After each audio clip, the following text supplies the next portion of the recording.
সম্পত্তি এখন লগাই ছোৱালীজনী আৰু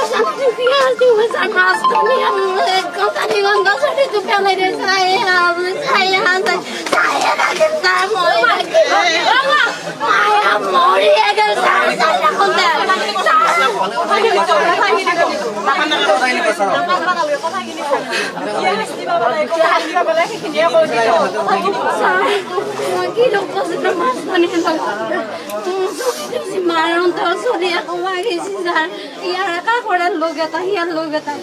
ছাৰ বাইদেউ মাছজনীয়া তুমি মই পকটো মাছ এটা লগে বুলি মাছজনী তাত ওলাই নাই কিবা লেগি আছে ছাৰ মাইনাৰ লগে একো হেৰি কৰা নাই নহয় 1 ঘণ্টা 2 ঘণ্টা পেলাই থৈ দিছে চকৰবে নিউন নিজে মিঠাদাৰ নিজে নিবলৈ জনী মালিচ কৰি কৰি আছে ছাৰ হস্পিটালত ভৰ্তি কৰি মোৰ চলি দেৱাছে নহয় ছাৰ নিয়াই থাকে ছাৰ আমি ছাৰ আৰু বুজি পাইছোঁ আমি সম্পূৰ্ণৰূপে আমি য'ত যি ক'ব লাগে চৰকাৰক যি ধৰণে ক'ব লাগে আমি ক'ম চৰকাৰক আমি ক'ম আমি দাবী জনাম যে এটা তদন্ত হ'ব লাগে আৰু কি ধৰণে তাতে 1 ঘণ্টা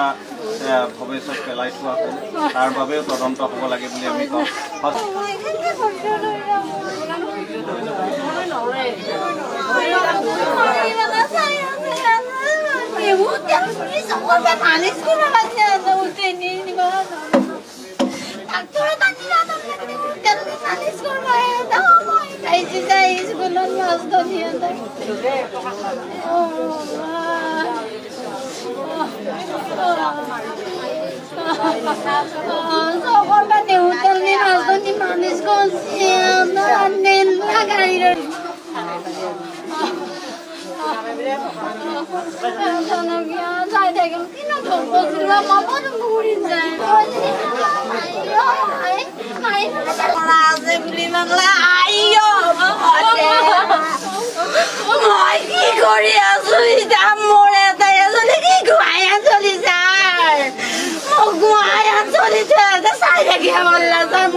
পানী খাম বুলি কৈছিল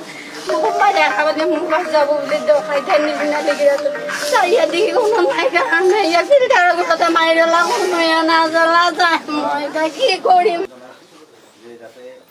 কাৰণেই নহওক এনেকুৱা ধৰণৰ ঘটনা কোনো স্কুলতে আৰু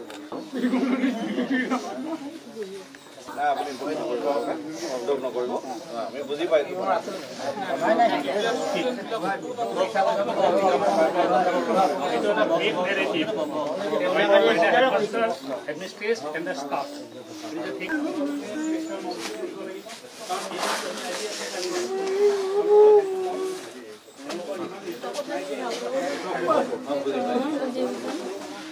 Mas, saya dah baju apa pun dah hujan belum saya mau tak আমি আপোনালোক আমি আছোঁ সেইকাৰণে আহিছোঁ আমি ইমান দূৰৰ পৰা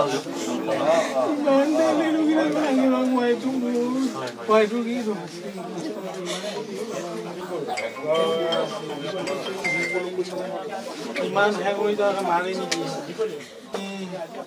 ইমান ফাঁচি দিয়ক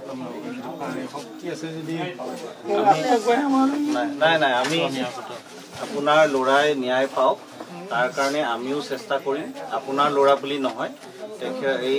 ভৱেশ আমাৰ গোটেই অসমৰ এজন